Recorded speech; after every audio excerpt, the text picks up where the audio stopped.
Coach, I know you're not a guy who really likes to talk about history, obviously, and different coaches and players in this series with Boise State. But what excites you about the challenge of finally taking down the Broncos and what the win might mean for the fan base? Well, obviously, a chance to redeem ourselves from last week. We didn't play very good last week as a football team and played a really good team last week. Obviously, this is the best team. This is the team that sets the standard in this league. They got the longest conference winning streak in the country. You can just fight. I don't know what I looked at some of when I took the job. Obviously, they're 14-1, I think, since we joined the Mountain West. Tremendous respect for what they're doing. Obviously, I knew Coach Pete when he was there years ago, and they got a great tradition, great football program. So it's a great opportunity for us to go out and we got to get better fundamentally. We played. We had poor fundamentals. Starting to put the ball on the ground 6 times. Can't turn a football over. Can't hold the ball. Just lots of things fundamental things coaching wise, fundamental things playing wise, and that's what happens when you play a team that a really good football team. We played a team that was a tough for us. We didn't play very well, got behind early, and even though there's some positive things, it's a great opportunity for us to go against a team that sets the standard in this league for us to get out there and figure out a way to beat them. And at the end of the day, that's what our mission is, and that's what our focus is. And that's why you have to get up and dust yourself off and move on. And but obviously it's a challenge ahead of us this week, and they're coming in here to our place. And obviously the best team by far in this league in the last decade, probably, or maybe more than that. So great opportunity for us. That's the first thing I talked to the players about today. We worked hard. We think we've got a good plan. Obviously, it just boils down to these guys. We got to correct. It's all about us correcting the mistakes that we're making fundamentally. That's causing breakdowns in our ability to execute anything. But again, there's a lot of positive things too that we're doing. Where if we can get these things fixed fundamentally, we've got we can be a good football team. We just got to get better. Are you at all concerned about them even being able to make the trip with the COVID outbreak that they're having currently? I obviously I've got enough of my own. Every day we have guys that are here that can't work out, that have anything from an earache to sniffles to a sore throat. So every day it's a different group of guys. That's probably been the most challenging thing, and I think it's really been challenging from an offensive standpoint to be able to execute anything. It really is hard to get better fundamentally when you don't have the same people practicing every day. So I'm sure that's a challenge for them. I don't know everything about their circumstance because I'm too focused on what our circumstance is, but I know this, every week that we play, I get up that morning, and when I walk out there on that field, man, I'm so thankful and blessed that we're getting to play football. So hopefully we'll be playing football here Saturday night. That's what we're planning on, and we know in that we have a great opportunity ahead of us. Have you had many full participation practices because of all the maybe a symptom or someone having a runny nose or something? Have you? I don't think we've had any days where there was everyone here.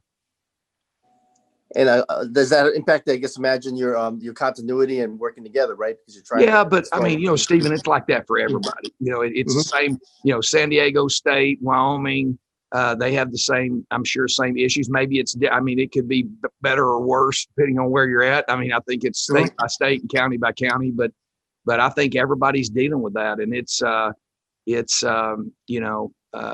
it's just a new challenge. It's just a new challenge. It's just a new way of doing it. And I think part of that. I think I'm very thankful through this season that I am experienced and I'm older. I think it's harder on the younger coaches. I think that what's hurt us is we've tried to do too much.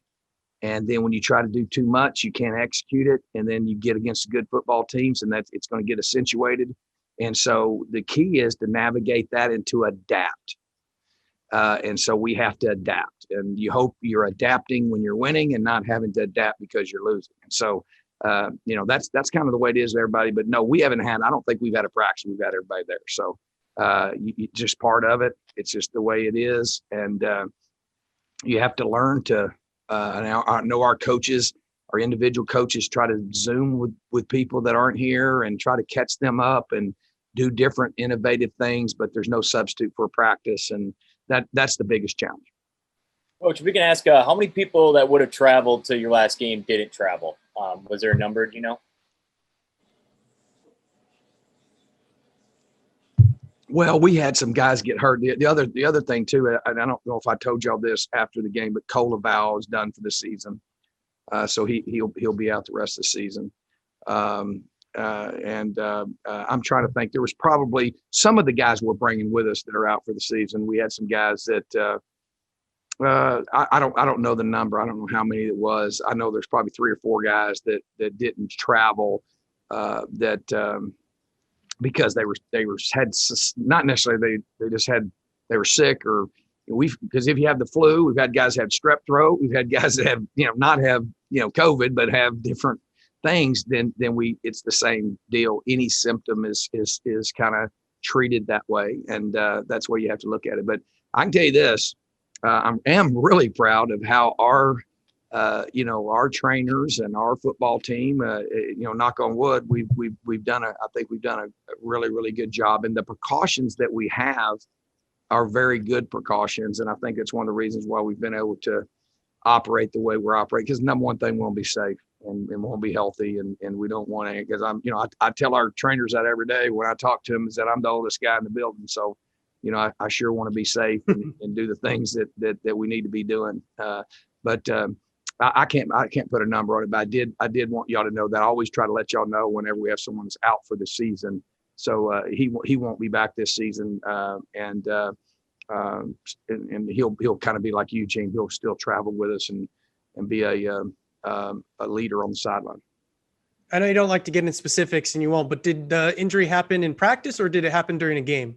It happened. He's had the same recurring injury. And he's been a champion. I mean, he's tried to work through it, and it's just one of those deals where, he had an injury, a leg injury, and he had it again in a game. I guess it was it the Wyoming game maybe, and he missed the New Mexico game, and then he came back for the San Diego State game. And midway through the third quarter, he did it again. And so I really talked to him and kind of felt like, hey, for his future, he was something he needed to go ahead and get it fixed. So that's kind of the decision that we made. And, because I think that's in his best interest as well. So, but I'm going to tell you, he's a warrior. He's a tough guy, because he talking about fighting through it and was basically, playing through it, and still was going to have it done at the end of the season anyway. But after injuring it again, it's just going to keep happening every game. And so it's something that we thought we needed to do. In your 30 years of coaching, have you ever had this many in-season adjustments where, like, say, a guy like Panay, you have to move him over, Bethley, whatever circumstances? It just seems like this year, there's just a lot of in-season adjustments. There's not been any year like this ever for me. I mean, but on the same hand, it's still equal for everybody. And maybe it is more places are more effective. I think the biggest challenge, Stephen, is this: a lot of people do not talk about in this situation is when you don't practice and you don't have you have absences of training for extended periods of time. No question, tons of soft tissue issues. A lot more injuries. You're going to have that. That's kind of part of it. So, we've had a bunch of that, and then in places where we didn't have depth, especially in the secondary at the safety position, that's been a challenge. But on the same hand, there's lots of things I would tell you that. I love the spirit of these guys. I love how they practice. I've seen effort-wise, I've seen some of the best effort I've ever been around. So we've got great potential as a football team, and it's just about bringing it together. And man, it's like, we'll go like, man, how do you play? Because Fresno's a pretty good football team. They've done pretty well since we beat them.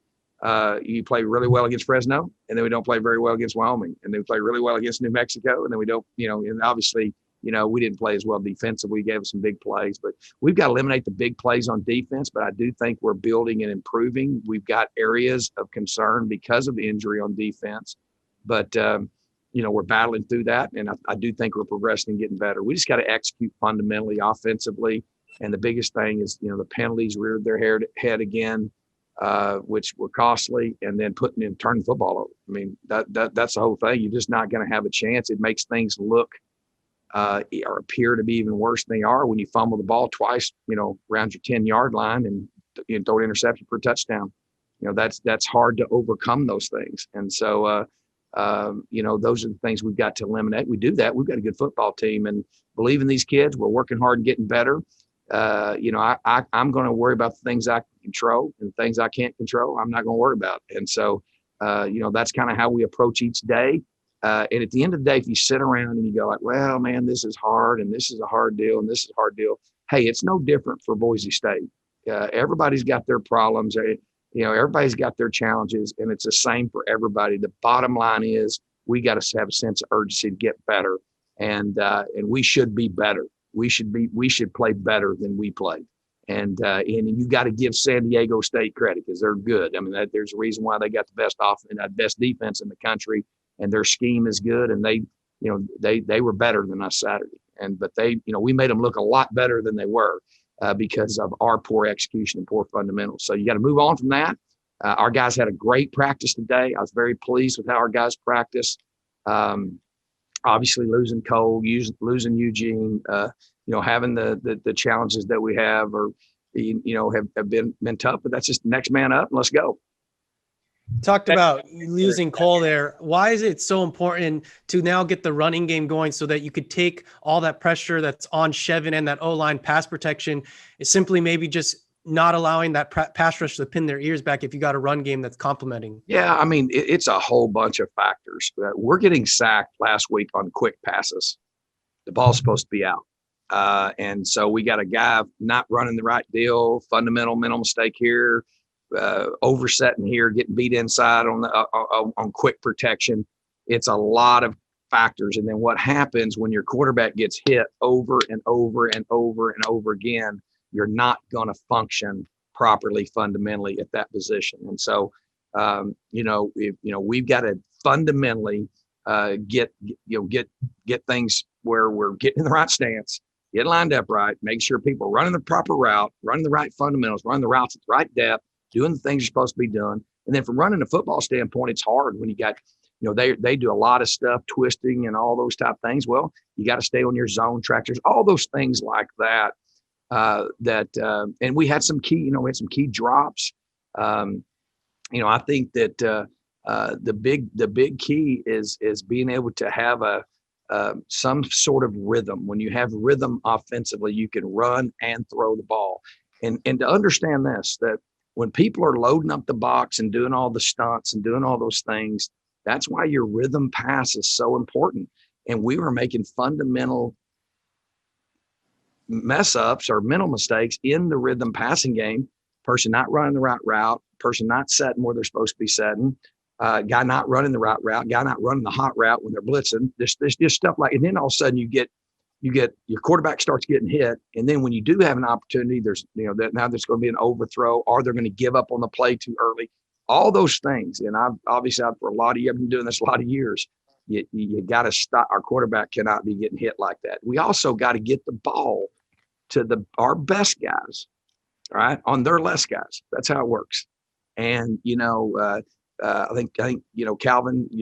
Calvin has emerged as a person who needs to get the ball 15, 20 times a game, not 10 times a game. So how do you do that? And all those things. And it's all about execution. I mean, we got a quarterback that I think I still have. I mean, I don't have anything negative. If I was getting hit like that, he can't get hit like that. We got to protect him, do a better job of that. On the same hand, part of that is him getting rid of the ball, getting the ball out of his hands, and not getting hit like that. Sometimes trying to make something out of where the best thing to do is just throw the ball away. And so, that's lots of things that we're learning, but the whole deal is when execution is off this much, it's off. And so we've got to get our execution down and get executing what we can execute. And it all starts with the rhythm passing game. And I've said that since I got here, and we've got to get that going. And when that goes, you see it, against New Mexico, that was working.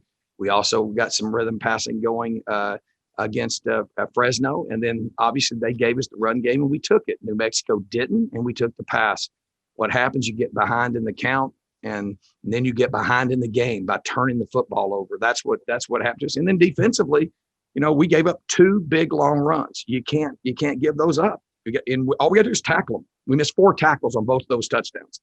And so that's kind of the things that kind of the perfect storm that hit you. Wyoming and San Diego State felt like the same game to me.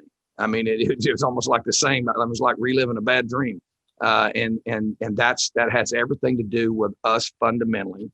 And I'm talking about us fundamentally coaching and being able to execute what we can execute, and make sure that we don't try to do too much and that we get the fundamental things corrected.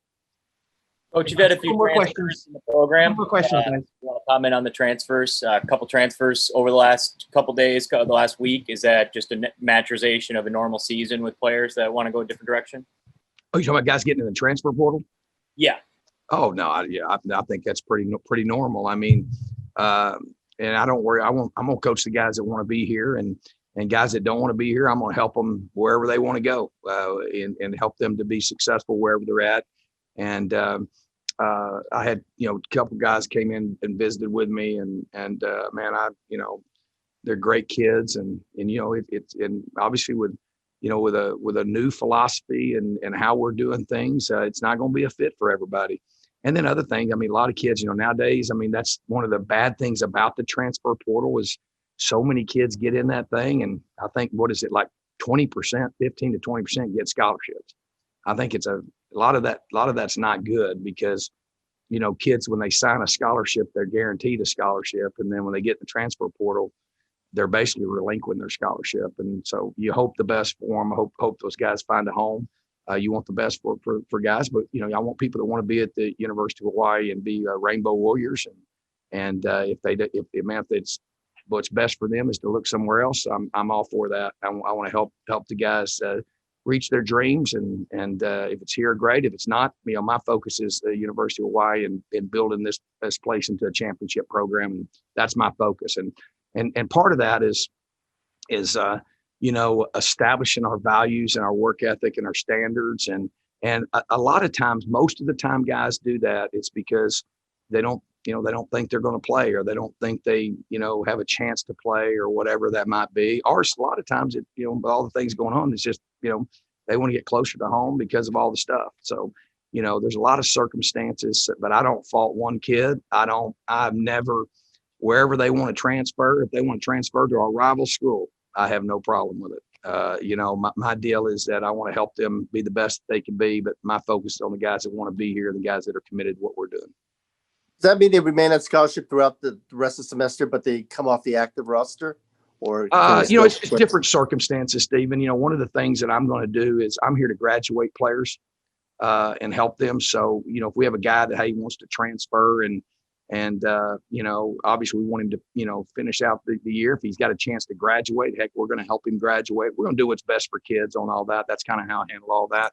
I'm not handling it. This is not an NFL football team. This is this is higher education, and we're going to do what's right for kids when it comes to that. So, but that's going to be, I don't think anywhere I've ever gone that that's naturally going to happen. I think there's a good chance they're going to pass the deal where they can one-time transfer. You're going to have that stuff, and at the end of the day, you can't worry about that. And I think the thing that's sad about that deal is, as this transfer portal stuff has come up, I know when it came up, no one talks. There's not been one story done about all the kids last year that got in the transfer portal that were left without a scholarship. I think that's a sad deal, because, when you sign a scholarship, it's for a 4-year degree. And and I think a lot of that's I just think if they'd had that when I was in college, I would have left after the first 3 weeks, because my coaches were awful.